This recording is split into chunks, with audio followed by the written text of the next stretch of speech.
Hello friends, आज हम discuss करेंगे विटामिन ए के बारे में। विटामिन ए के बारे में हम क्या देखेंगे? विटामिन ए की कमी से होने वाले रोग, विटामिन ए के स्रोत और विटामिन ए की फंक्शन हमारी बॉडी में क्या है। आज हम डिटेल से पढ़ेंगे विटामिन ए क्या होता है, इसके स्रोत क्या होते हैं, इसकी कमी से कौन से रोग होते हैं। आइए हम डिटेल से पढ़ते हैं। इसका रासायनिक नेम क्या है? विटामिन ई को हम टोकोफेरॉल के नाम से भी जानते हैं। ये विटामिन ई का रासायनिक नेम है। हम इसे टोकोफेरॉल के नाम से जानते हैं और टोकोफेरॉल टोकोस प्लस फेरॉल से मिलकर बना हुआ है। टोकोस का अर्थ होता है बच्चे को जन्म देना। टोकोस का अर्थ क्या होता है? बच्चे को जन्म देना, बर्थ चाइल्ड। एंड फेरॉल का मतलब संपन्न किया। फेरॉल का मतलब क्या हुआ? संपन्न किया। टोकोस का मतलब बच्चे को जन्म देना और फेरॉल का मतलब संपन्न किया।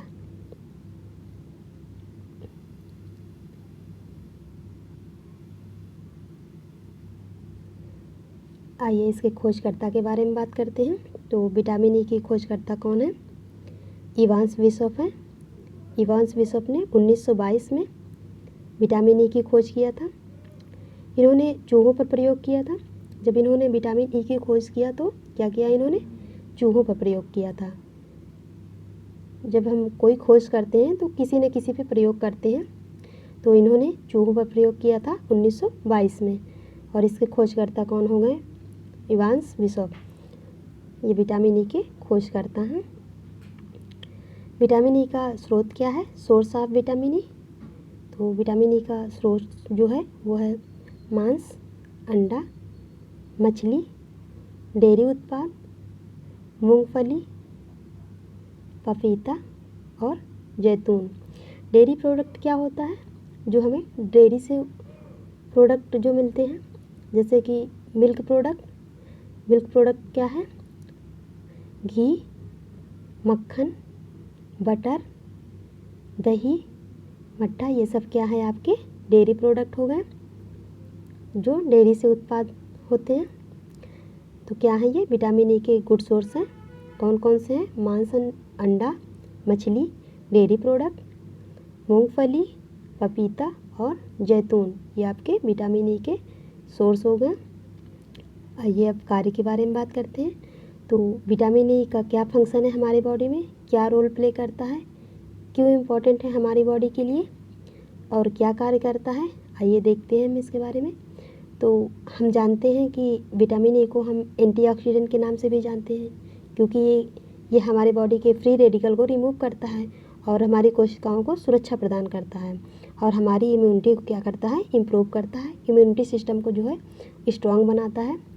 एंटीऑक्सीडेंट क्या करते हैं? फ्री रेडिकल को रिमूव करते हैं हमारे बॉडी से और कोशिकाओं को सुरक्षा प्रदान करते हैं।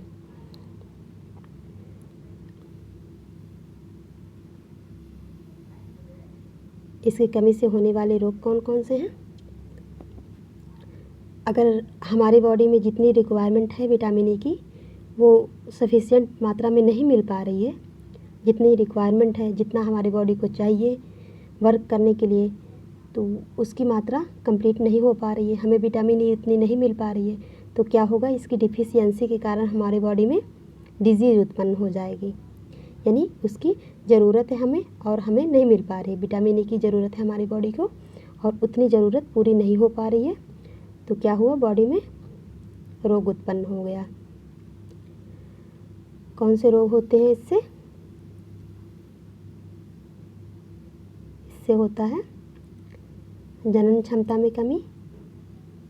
ये आपका क्वेश्चन पूछा जाता है एग्ज़ाम में। विटामिन ई की कमी से होने वाला रोग, जनन क्षमता में कमी, लीवर की नेक्रोसिस, मांसपेशियों में ऐंठन। कौन कौन से रोग हैं?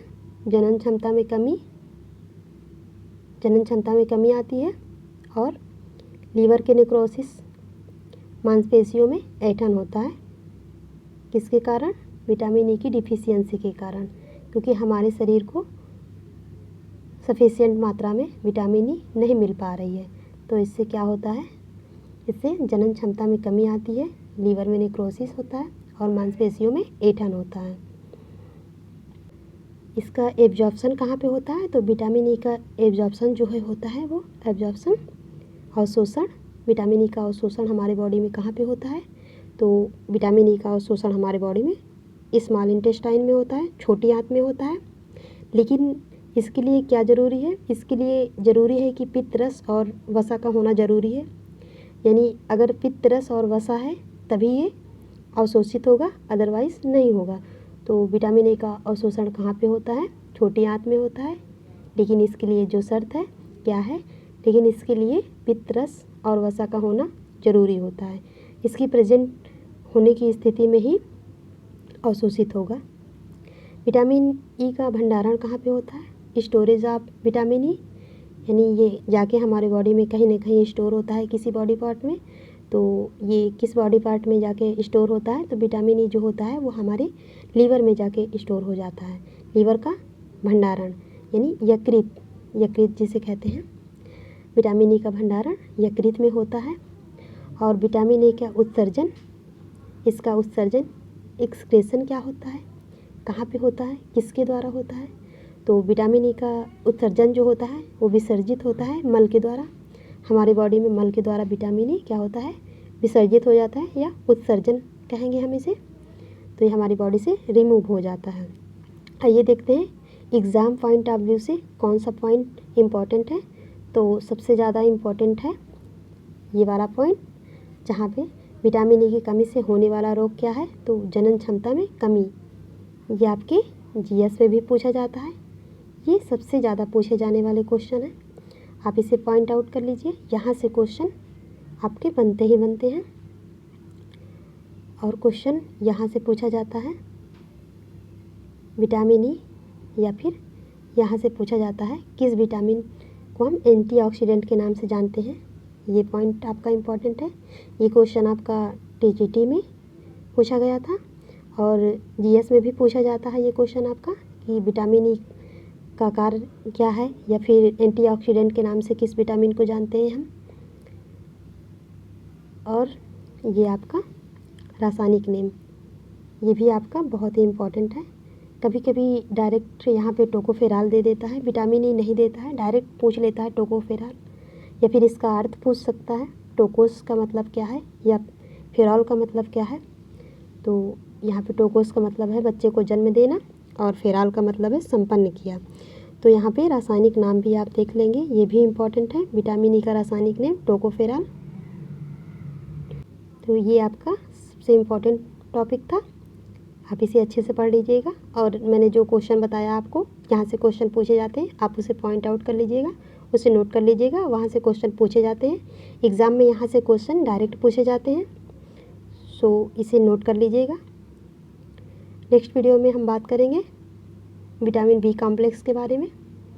एक एक करके हम पूरा डिस्कस करेंगे। विटामिन B1, B2 जितने भी विटामिन बी कॉम्प्लेक्स हैं हम सब डिस्कस करेंगे नेक्स्ट वीडियो में।